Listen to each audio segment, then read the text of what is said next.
So, Jana, one more. So, the 2019 budget challenge. If you all will remember, when we approved the budget for this year, it required double endowment draws, two full years of endowment draws to fully fund it. That's not a sustainable strategy because we normally only get 2 a year, not 4. Now, as Alex gave us a wonderful financial report, we may not need all 4 of those endowments, but we just heard Denise with a laundry list of things that need to be paid for. So we need to be very intentional about what we're doing. So starting in December, the deacons have had 2 retreats and 2 very intense meetings to address the situation. And we have the desire to grow the church. We also have the desire to be good stewards of the resources we have. And there's been a positive tension in the discussion between that, with Mr. Bullard and Mr. Laney leading the charge of focus on growth, not cost cutting. Focus on growth. Next slide, Jana. So we've done a bunch of research. We've talked to many people at the Baptist State Convention. There are books we're reading. The growing young one we're going to come to. We have a whole separate topic on the growing young. The tipping point, which is how to make change in an organization, and then practicing the King's economy. You've already started to hear deacons giving their spiritual testimonies about tithing and giving. This is about living the life of what Jesus asks of us. Tyler pointed me at that book. The Center for Healthy Churches, Mike Queen is the one who facilitated our retreat. CBF has wonderful resources, and AG pointed me at a webinar that you all can go out to the CBF website and listen to. It's 50 minutes long, but it's really pretty informative. And then specifically, Mr. Laney has been digging through the data archives so that we have an idea of where we've been and where we're going. Jenna, next. So what we've learned, according to the Baptist State Convention, we are overstaffed for the size church we are today, which raises our non-discretionary spend. The lay leadership is still too big for the size of this church. And the 80-20 rule applies, and we're seeing burnout from the 20 who are doing all the work. There's a budget pressure. There's a lack of membership growth. Paul talked about the slight increase in the contemporary service. There's been a slight decrease in the traditional. People died. It's it's an inevitable part of life. Our facility costs. I'm not picking on you, Denise. I'm not. And we've learned that relationships and warmth are required. And you've heard from the council updates, we're doing a wonderful job loving ourselves. We're helping each other, we're taking care of each other. We do a really nice job of doing that. We need to now turn that focus outside. And in whatever we do, we need to be intentional. And I put that up there 3 times just for that. Whatever we're going to do, we need to do it intentionally. Now, with this budget need, historically, when the need is known, Forest Hills has stepped up. But that's pulling from the same group of people. More than a tweak is required to affect change. And that's consistent with all the research we found. We're not going to just make a little minor change and automatically start seeing new people in the door. Andrew talked about small groups. That's one of the big tools to actually work on relationships outside of our walls. Next slide, Jenna. So here's our giving trend. And if you'll notice, the last 3 years have been pretty positive. 2014 is down. That's the year we had 9 months without a senior pastor. So that's kind of expected to be down. But 15, 16, 17, this church cares about itself. We're taking care. That means the staff, the administrative staff are managing expenses. The people are giving. We're matching what we have with what we do. Next. So to give you an idea of where we are, this is the breakup of the demographics in our church. And if you'll notice that 49% are over 60 years old and 67% are over 50 years old, which leaves, 19% from 19 to 40. There's some kids in there. And 50 to 59 is our largest age bracket. So that's who we are as a church. Next. Oh, sorry, following one sign. We are a living, breathing organism.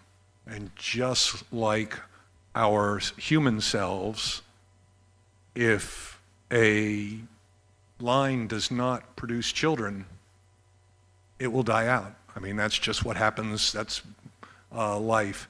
Same is true in a church. If we don't have youth in the church, and I don't mean youth by being teenagers, but younger people in the church, there's no place to go. So this follows a little bit on what Paul said, the rolling 6-month average for worship attendance.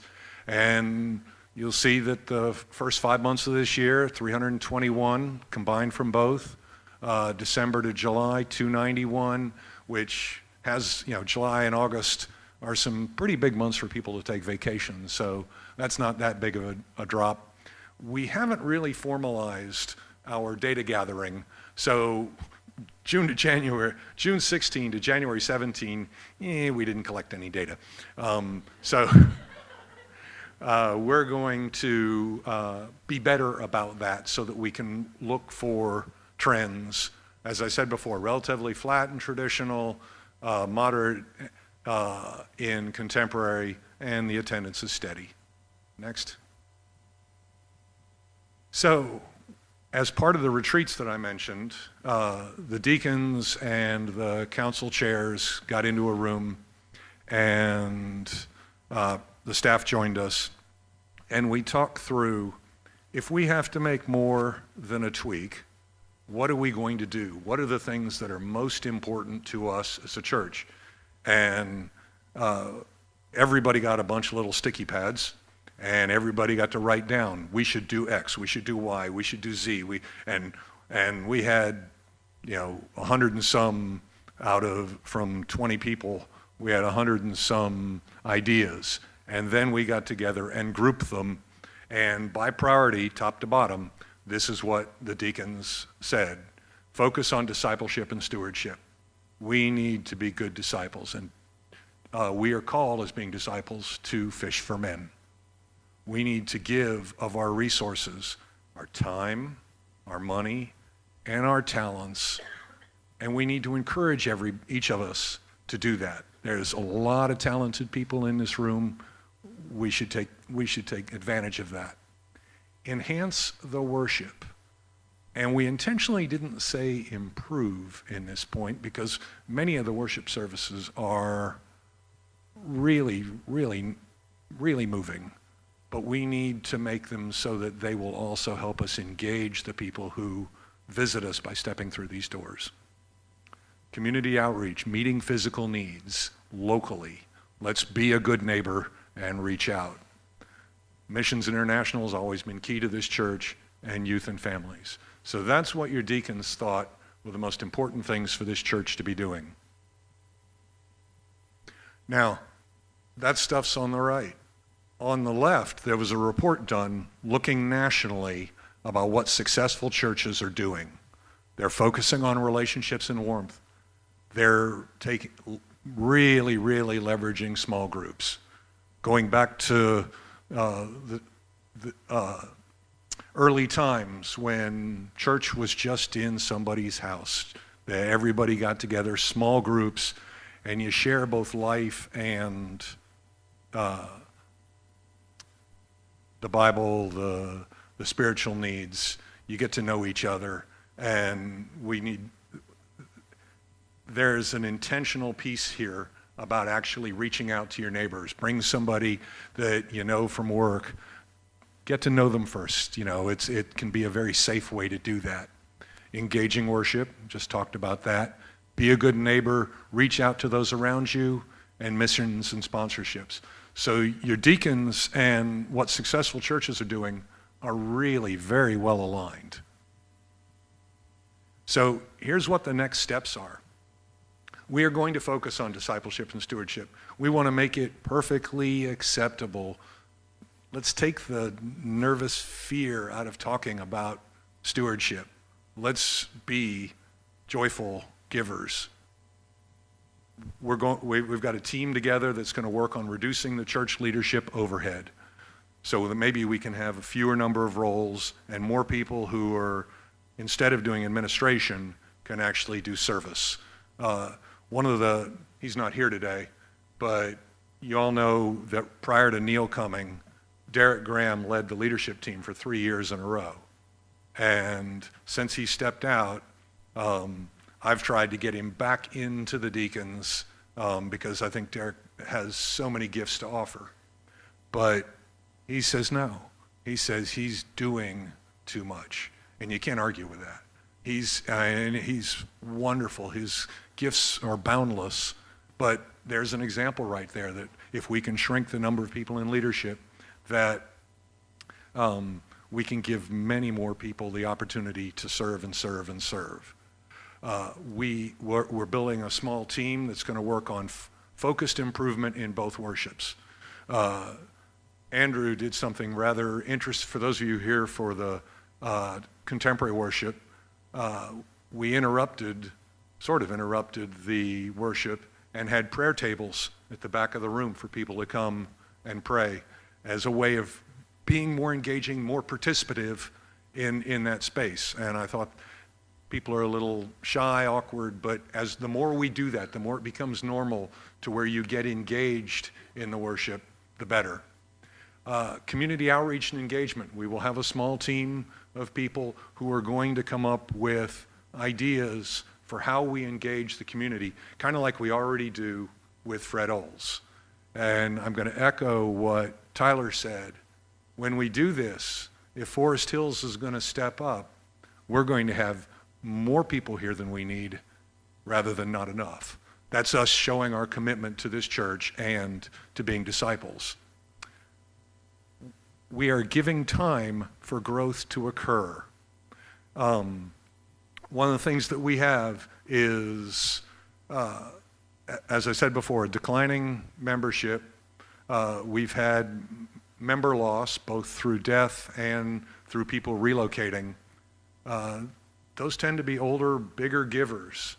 It will take a little while for younger givers to offset that.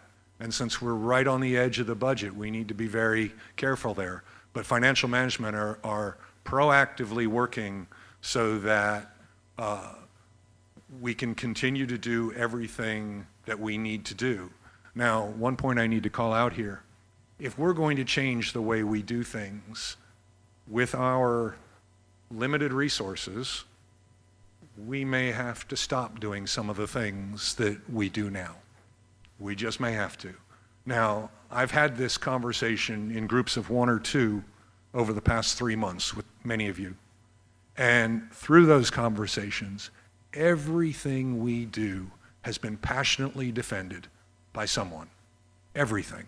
And we're doing a lot of really good things. You can't say this is better than that, better than something else. But what we can say is we're doing more than what the size of this church should be doing. And a common strategy in many businesses and other churches is to do fewer things, but do them better. And that's where we have to go. And that's where this list comes from. We need to be intentional about the things we're going to do. And this community outreach is really, that's how we're going to connect to the people to come in the building. I skipped over the Adopt Growing Young principles. Growing Young is a program that North Carolina Baptists have, and we've got a whole section. Wilson's going to provide an update when we're done here on what it means to grow young and what's the journey to grow young. Now, there's a lot of data here. I have 25 sets of these slides, So if anybody wants a copy, I'll give you a copy. If I run out of those 25, we'll get some more printed. I ask if anybody takes a copy away from here that you not share it with somebody without explaining it to them. Some of the message here is it's pretty tough, but some of the message and the hope is great, and you can convey that if you share it with somebody. Now, a number of people, as we all know, are not here this weekend, so we're going to offer digging deeper sessions where we'll do really detailed question and answer, explain the background, explain the next steps that we're going through, if that's desired. If people want that, we will schedule them.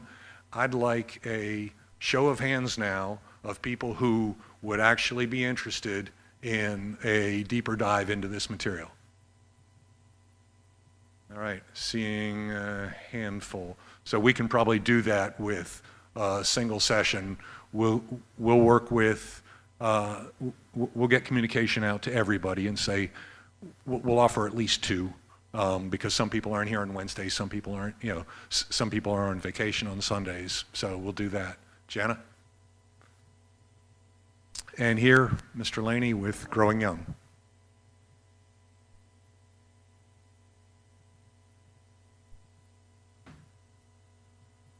So you can see I'm already growing younger by virtue of the fact that I can just jump up here. I don't have to use the stairs like Tom did. So seriously, Andrew Garnett and I took advantage of a workshop that was hosted by the North Carolina Baptist Convention, I guess, or was it the Raleigh Baptist Association? I can't remember. CBF, that's right, CBF. And was taught by the pastor of First Baptist Church in Albemarle on Growing Young. Growing Young is a program that has been developed by the Fuller Seminary Growth Institute out in California. And there is a book about it, which you see there. And it's subtitled 6 Essential Strategies to Help Young People Discover and Love Your Church. And the book, by the way, is in the church library, and I have a copy of it as well, so if you want to borrow my copy, that's fine. You can do that. I've read it already. Tom has read it. Eric has read it, I believe, and Catherine has read it. Most of us have read the book. The thing that I think struck Andrew and I will offer Andrew the opportunity to jump up here and say whatever he wants to say too, and especially correct me if I misspeak anything, but we thought that this program really seemed to be tailor-made for us at this point in our life as a church congregation. And I will go ahead and define for you what young people means in the context of this book and program. And they define that as, I believe, 15 through 25 or 19 through 29, somewhere in that ballpark. So if you don't fall in that category, I'm sorry, you don't qualify. But don't anybody leave, because we need everybody. We want to have a strong intergenerational congregation. Jana, you can go ahead and switch to the next one. So here are the 6 essential strategies. That's the Growing Young wheel on the side of the slide there. The first is to unlock keychain leadership. And basically what that means is delegate and share leadership responsibilities with everybody in the congregation, up down to and including our youth. And I think we're doing some of that already. Your deacons discussed the fact that there's more that we can do, and we are going to start doing that. The second thing is empathize with today's young people. Folks, I tell you, if you have young people in your family, you are blessed. And I will tell you, as a young person growing up in the 50s and 60s, circumstances today, as every one of us sitting in this room knows far better than those not sitting in the room, is that things are just tremendously stressful today in comparison to what they were when I was growing up. My mother could kick me out the door and say, go play down by the river, and I'd be gone all day long, and she wouldn't worry about it. Today, I think because of the way our society is, you can't be as free with your children as you used to in terms of allowing them to run around and do things on their own. without any supervision. We need to be able to sit down and talk to them about those sorts of things, about their fears, about their concerns. And when I say we, I mean every adult in this church, ought to be accessible to the young people in this church. Hopefully, a lot of us know young people in the church. We need to get to a point where we know them more. We need to know the families in our church by name. We need to know each other and each other's concerns and needs, and a lot of those we hear through prayer requests, but a great many of those are not shared with us. And hopefully, through our small groups and through our Sunday school classes, we will have those kind of relationships so that we can emphasize not only with our young people, but with everybody in our congregation. We need to take Jesus' message seriously. Okay, we need to live it. We need to be doing it every day. I remember a number of years ago, Chuck Taylor and I were riding to a deacons conference together, and we had this discussion about the fact that all of us need to wear our caps every day. And that's an acronym to easily remember: constant attitude of prayer. If you're in a constant attitude of prayer, if you're thinking about Jesus as often as you can, and you're under the leadership of the Holy Spirit, then it's easy for you to take that message seriously. I know sometimes we all get busy and we forget. We focus on what we have to do within the next half an hour or the next day, but we need to try and refocus. We need to fuel a warm community. Forest Hills, I think, is already a warm community. The thing is, we're not as large a warm community as we once were, so we need to share that warmth. We want to expand by recruiting young people, young families to participate with us and to experience the warmth that we have to offer. We need to prioritize young people and families everywhere, and the book, the process, the program tells us how to do that.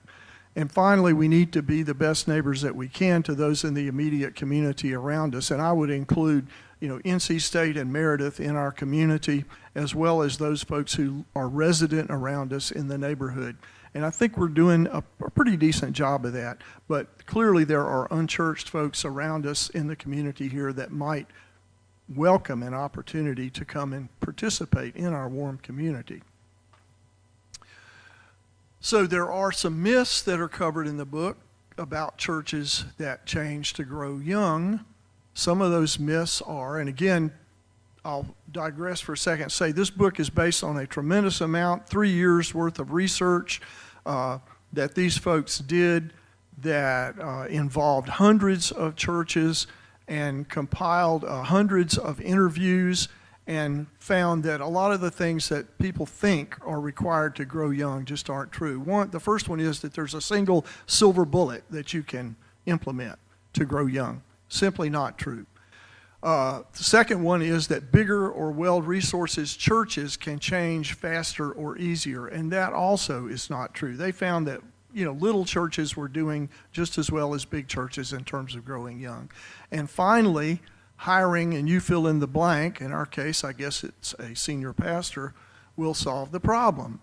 And that is not true, although it's something that we definitely want, and we certainly believe that our senior pastor search committee is doing a fantastic job soliciting candidates and interviewing people that we believe will make a difference. But it's not going to solve the problem, because the change, the attitude for change, the desire for change, and the implementation of those 6 essential strategies, we all have to participate in those.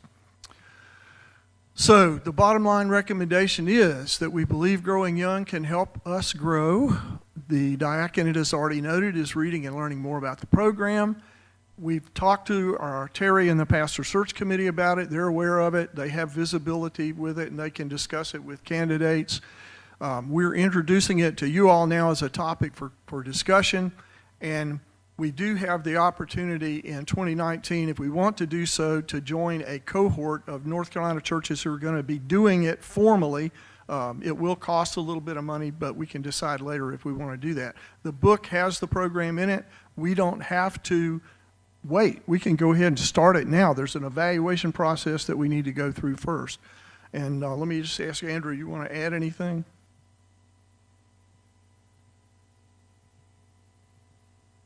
I think the only thing I would add would be I would want to emphasize how wide-ranging the churches that this program studied were, and another myth, I guess you'd say, to go along with the three Wilson had, is that what all this amounts to is just being really hip, and if you're just hip enough, that's what'll get the young people, and that's not true. I would fit, I think by pretty much every definition, I would fit as a millennial.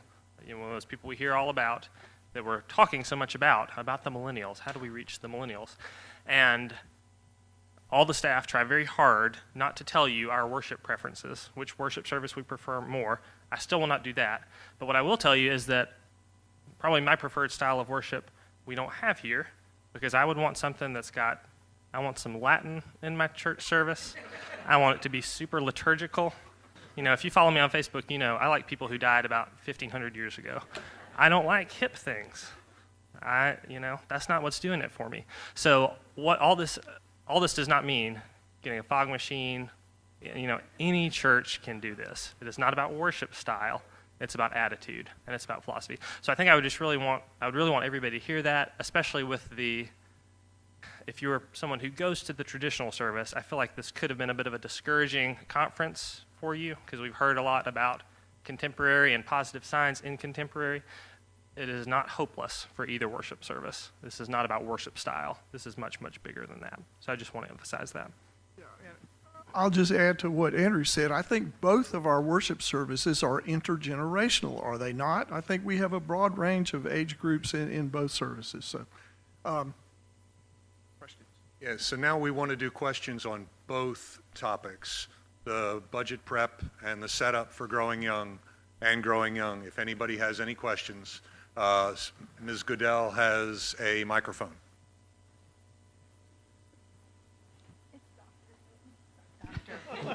Doctor.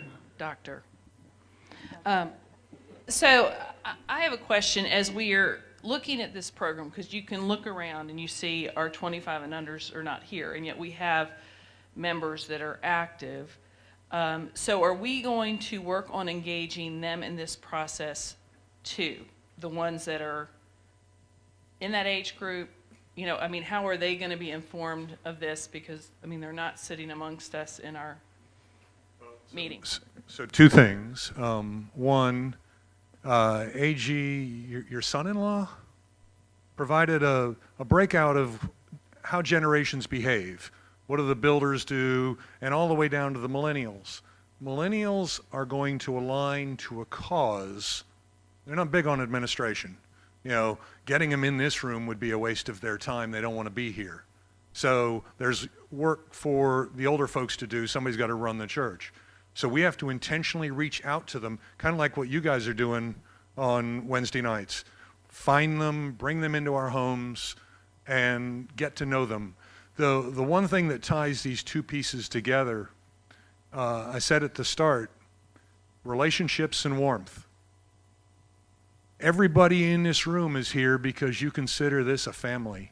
The people who have been here through all the changes and hard times are here because this is a family. And there are many of us here who have been 30, 40, 50 years in this church because they dearly love this church and the people in it. Let's turn that huge capacity for love outside. You have a question? Oh. Please and thank you. In a recent conversation with Bo Prosser, so many of you know Bo, I was engaging Bo in a sort of a Q&A about how are churches like Forest Hills, and he knows us well, how are we going to connect with my grandchildren, the millennials, if you will? And he looks at me, that we're over lunch, he says, AG, you're not going to be the instrument for your churches connecting to the millennials. What is going to be required is for millennials to connect with millennials, which means we have got to cultivate and create in the life of our congregation a core of millennials who love the church, who are investing themselves in the life of the church and are committed to the mission and to the living the life of witness that Jesus has called us to do. So my takeaway from that conversation is we've got to build within the life of our congregation a very committed core of millennials who will help those of us become connected relationally with that generation. And so I just share that with you for whatever it's worth in this conversation. Thank you. Thank you, AG. On that point, when we talked about this in the last deacons meeting, Susie brought up that where we're seeing a lot of positive impact is in our small groups, and I'll pick on Alicia because she and I teach Sunday school together. Their small group has people in it that don't go to this church. That's the model. And their small group helps each other. The Gouldings moved into a new house, many of you know. Many of the people of that small group were helping them move into that house. So that's support, that's reaching out. If we're going to do this, we need to equip the people to do it. We need to support them. We need to give them the tools and the resources in order to know how to do this. So that follows that. We have to have them, and then we have to equip them to be successful. Any other questions? Geneva.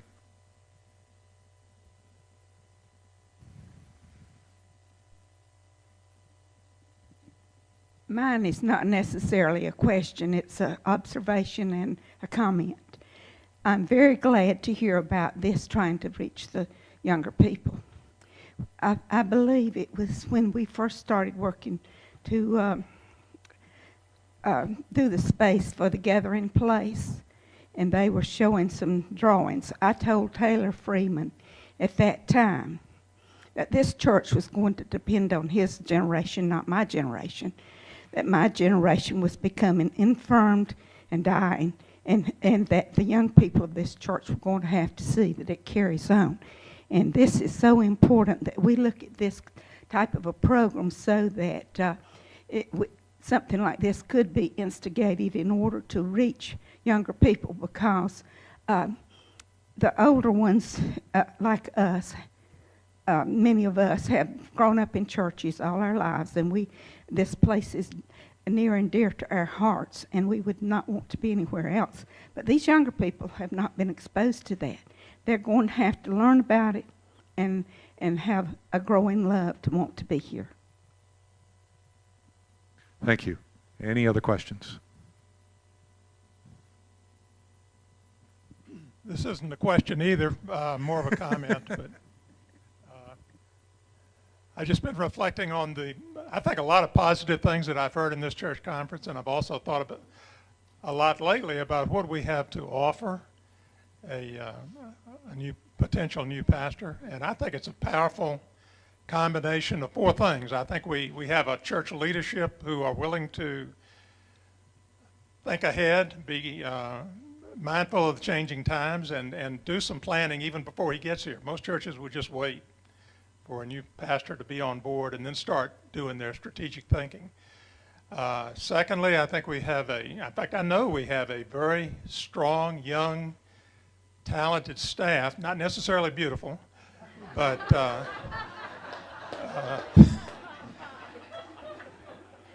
who have held us together and moved us ahead in a very unexpected, challenging time. And I don't think we're overstaffed. I think with the new pastor on board, we'll be perfectly staffed for the ministry that we want to do and what we want to accomplish in this place in the future. Thirdly, as I mentioned earlier, I think we are in a pretty strong financial situation. We have dealt with the reduced membership and reduced budgets, and we're still strong. And finally, I think we have a membership that is willing to adjust to the changing times, even the older ones like us, and who are willing to do the things that it's going to take to continue the ministry to the Lord in this place. So I feel very good about what you folks are doing, and certainly support it. Thank you. So one thing to follow up on, and then Haley, Susie, Haley, oh, you're number 2, Haley. One thing to follow up on that, I've been having a couple of discussions with Kate Weaver, the church communication coordinator, who maintains our website. And we got into a conversation because she offered up, just like Andrew did, I'm a millennial. And we talked about reaching out at that age, forming those relationships. And she said, yeah, I want that, but I also want the family relationship. I want the experience, the wisdom, the love that come from the previous generations. And so that's something that we have in large supply, and that we should be able to apply so that when somebody comes in that door or the doors upstairs, that they're embraced. It's like, I think what success would look like here is if somebody new walks in that door, they felt like they walked into their mama's house on Thanksgiving. That's what we want. So you're feeling embraced, loved, and engaged. I just want to thank you, Tom, and for all of you who've worked so hard. This represents lots of work and lots of thought and many wonderful ideas, and I thank you for it. And my prayer is that as we go into this and really try to implement some of these wonderful ideas, that we'll keep in mind one thing, and that is one thing that Jesus said. He said, and I, if I be lifted up, will draw all men unto me. And I pray that's what we'll do. Thank you. And I will echo your comments. The deacons have put in a tremendous amount of work. They've been stuck in this room with me for several hours on multiple Saturdays. When Mike Queen came to facilitate, he stopped halfway through his introduction and said, there's something that surprises me about who the people are in this room. You guys are way younger than I expected. Speaking to the deacons, the council chairs, committee chairs. And I think that's a great sign that it's not, you remember the age demographics, it'd be really easy for our deacons to be all over 60. Well, no, we have a great spread of deacons across the ages. So that's really good. If you're a deacon, please stand up. All right, now let's thank them. All right, Haley. All right, so I'm going to stand up because I know some of you may not know me. So Cole and I actually fit in the millennial, younger, mid-25 range. I'm actually below 25, probably the only one in here. But Alex is here. Oh, so someone else is too. So we came to Forest Hills right around a tough time last summer, and actually stuck around. And Andrew and I have had a lot of conversations about that in the past. But we come from small traditional churches at home, and we both moved to this area within the past few years. And there's 2 other couples our age that don't have kids. So we're definitely the minority, and sometimes it's more difficult. But something that this church has done for us is we've been part of Breaking Bread groups, and we do agree with Kate. Like, that's how we've gotten to know people, through people who are in their 30s and 40s. And we've met a significant blend of people. And I think for the millennials, sometimes we need that, but there's also not a clear-cut answer on how to reach that group. But we're open to have those conversations, and I know some of the other couples would be too, because some of them are here because they don't like the current style of the churches that normally reach out to our age group. So there are some of us who like this style, and we're willing to talk to you about it. Thank you, Haley. Any other? All right, we got one more.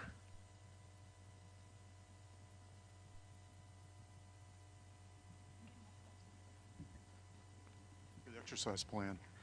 I actually have a question for the people in the room. How many of you started at Forest Hills when you were younger than 25? I'm one of them. And I think this kind of echoes with what you guys are talking about as far as going back into the church history, and also Mrs. Humphrey's comment, because we had a nice discussion this morning about when we first met. Forest Hills has done a very good job in the past of bringing up, the younger people. And many of you are still here. And many of you are like me in the 50s. And I think it's really our time to pay it forward. We've done it before, we can do it again. Thank you. Thank you, Henry. All right. Any other questions? Oh, Stephen. A few years ago, we had can't remember what it was. It was a web survey about what was going on Wednesday nights. Can we do something along those same lines for what y'all are talking about today? You're reading my mind.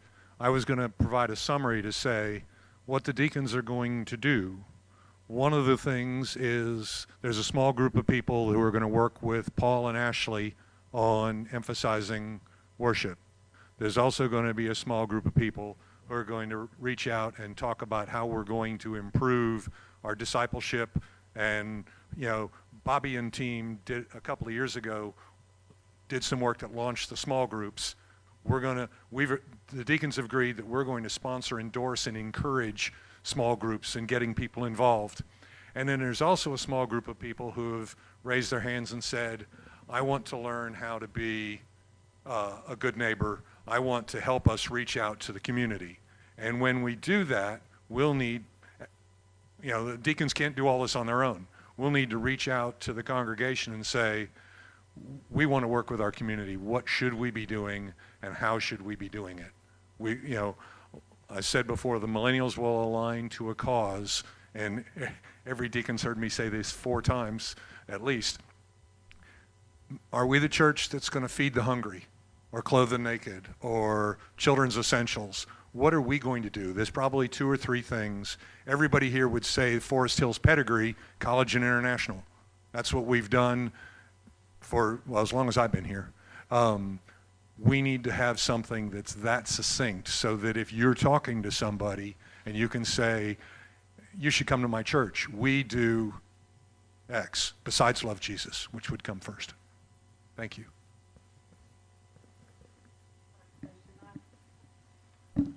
I have excuse me, I'm sorry. I have laryngitis, so it's hard for me to talk. But in changing the new programs for the church, will that have anything to do with getting a new minister that is wanting to come into a church who's trying to change things? When Neil came, we changed everything. So are we going to do that again? And we lost a lot of people in that change. And you're aware of that. I've been here over 50 years and raised children and grandchildren in this church. And I've not done some of the things that some of the other people have, but I've supported, and I do think that I've always thought that the young people were the most important thing in a church, because if you teach a young person and bring a young person up to love the Lord and to do what's right and keep them interested and involved in things at church, it doesn't give them time to get in so much trouble other places. Well, I completely agree with that. The deacons have intentionally said that we need to be doing something now. We need to show an investment in ourselves.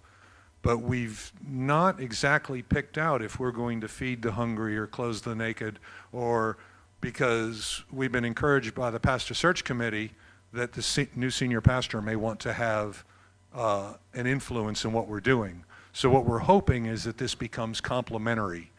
As Terry said, the pastor search committee has shared with the candidates where we are, what we're doing, what we're thinking.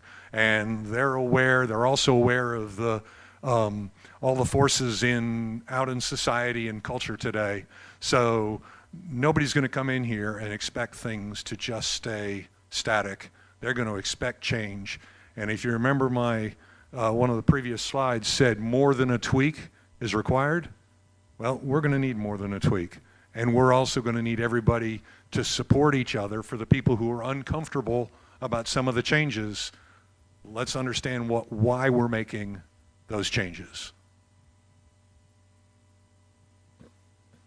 Stole it from you. Oh, you maybe should talk. You're actually on the the pastoral structure mean? I was just going to say, as someone who might, if I was looking for a job, if I was looking for pastor jobs and was looking at churches, I would be personally much more encouraged by a church that was doing this work already. Because these kinds of things that we're talking about, I mean, this is church. Every church in the United States has these same issues. 99% of them are just kind of plowing along until they're going to fall off the cliff. So if I was looking for jobs, I would definitely want one that was thinking about these things, not one that was expecting me to come in and fix it all, because that's not really going to work. So that's just me and anecdotal, but that would be my perspective, certainly. This would be an encouraging sign to candidates.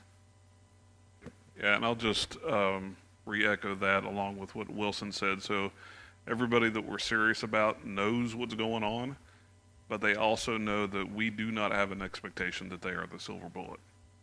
And I don't think that would be fair on them, and it's not, it would, it's our responsibility. We are this church. This church is not one person or one pastor.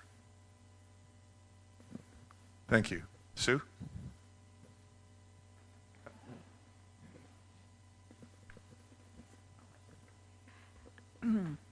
This has been a very good conference, and I thank you for all the work that the diaconate has done and is doing to help us become the church God wants it to be. And I want to thank our staff for the last year of having strong worship. It has meant so much to me. I was moved by Barry Jones' sermon this morning, and wish that so many more people could hear that sermon. So I'm grateful. I praise the Lord that we've continued to have strong worship during this interim period. Thank you. And as we said to the deacons before, that everybody stepped up. Some of them are a little uncomfortable with where they are, but that's not stopping them from stepping up and contributing. Any other questions? Martha? Some of us have been here a long time and have a lot of gray hairs. And now's a good time, I think, for the older people and the ones who've been here and been faithful to do our calisthenics, take our mental and spiritual therapy, and be prepared for change and be flexible. We might be younger than we think we are. That's absolutely wonderful, Martha. Wonderful. And the Intersections Day, I made all the deacons really uncomfortable because we had said intersections were important. It was a way we were showing our love for the church. And we had 5 deacons show up out of 21. And so I asked them, why aren't you here? Why weren't you here on that day? And boy, did I make some people really uncomfortable. I made somebody flat out mad for asking that question. But to Martha's point, for the next intersections, the next major thing that we're going to do, we want to make sure that there is something that everybody can participate in. Because Martha's answer, and I assume you're not going to get mad at me for this, was there's stuff I couldn't do. My physical ability won't let me do that. So we need to make sure that what we're doing is something that everybody can get behind one way or another. Questions? All right. Eric is sitting here pointing at his watch and saying, we need to leave, we need to leave. We have one more short topic. Denise, I mentioned before we are replacing the church sign, and we're going to show you an image of it here in a minute, because the old sign out there is old, weathered. If you look real hard, you can still read Dr. Larry Harper on the sign name. And we want a sign that will more reflect who we are as a church. How many people here are familiar with that cross logo with the different colors and the different arms? Yeah, everybody. That's part of our branding. Oh God, I'm not a rock star. All right, everybody. And this just falls on what we were just talking about. What best way you can think of if you were to see this facility than to see a welcoming sign? And that's what we're looking to do. We're looking to update our sign in order to put our best face forward. We've had a great opportunity to come about. Tyler is our key stakeholder from the staff who has, really spearheaded this.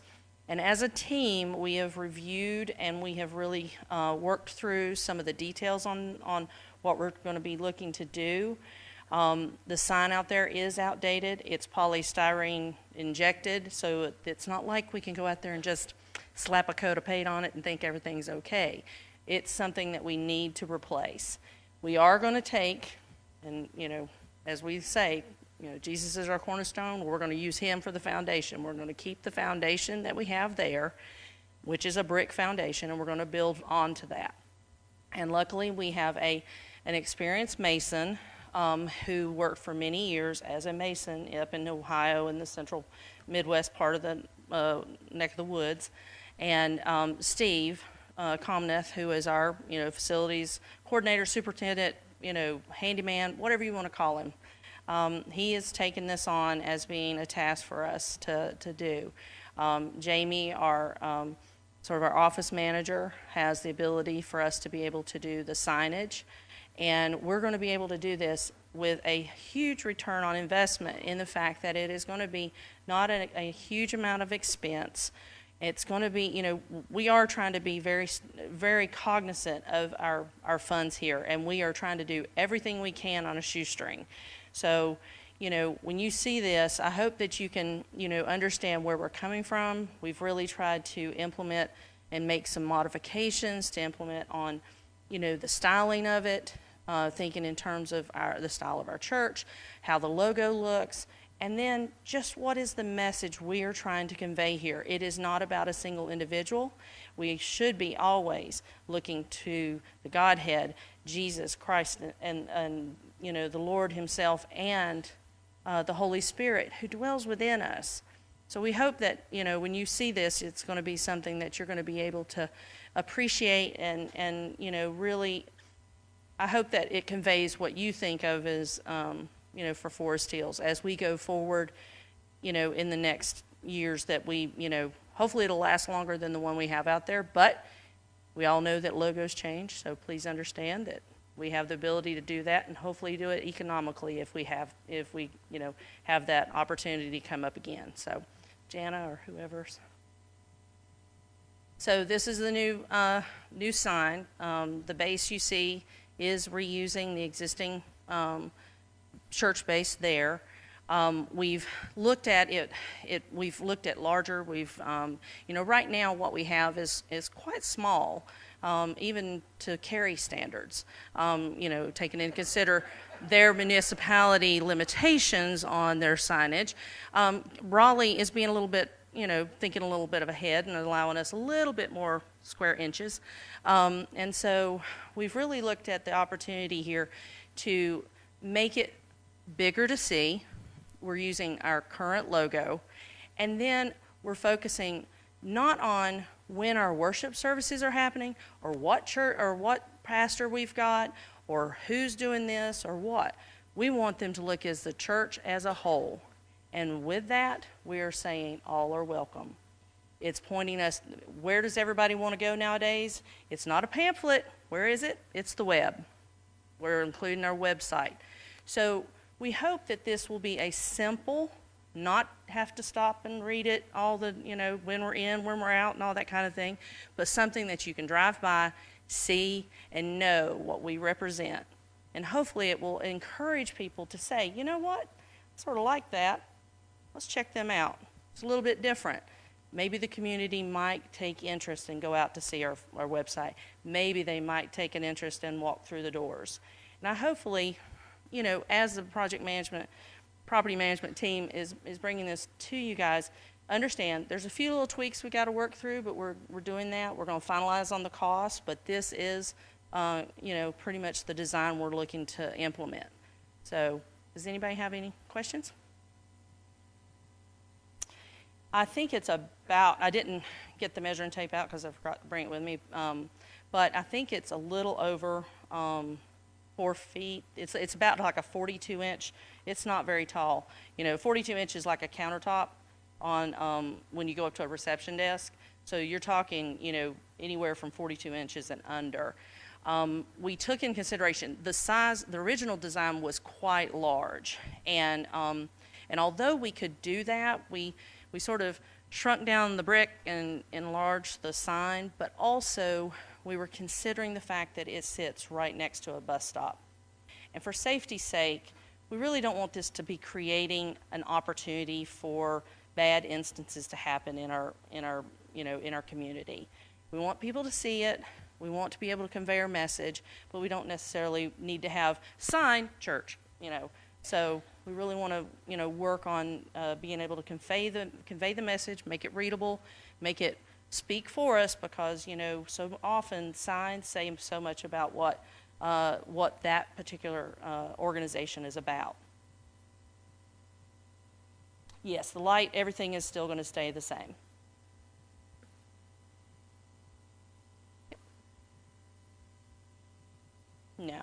No, the way it's sitting, we wouldn't have any benefit of it being outside sun. Yeah. So, and it is. So you see the logo as it is. It is applique lettering, and the way we can do that, we can do it economically. So if we do change, if something gets messed up, it's nominal in comparison to a full replacement like we're having to do with the existing one, because the existing one just doesn't allow that, changes to take place. Any other questions? Okay, thank you. Thank you, Denise. And she mentioned one thing there that's really important. If you happen to come into contact with Steve, love on him. He is wonderful. He is saving this church thousands and thousands of dollars on a regular basis. He's really talented. He's very receptive. He volunteers for all kinds of things, and he is also a strong Christian at the church he goes to. But if you do encounter him, just encourage him, because he's doing a wonderful job. Wait a minute, Mr. Laney.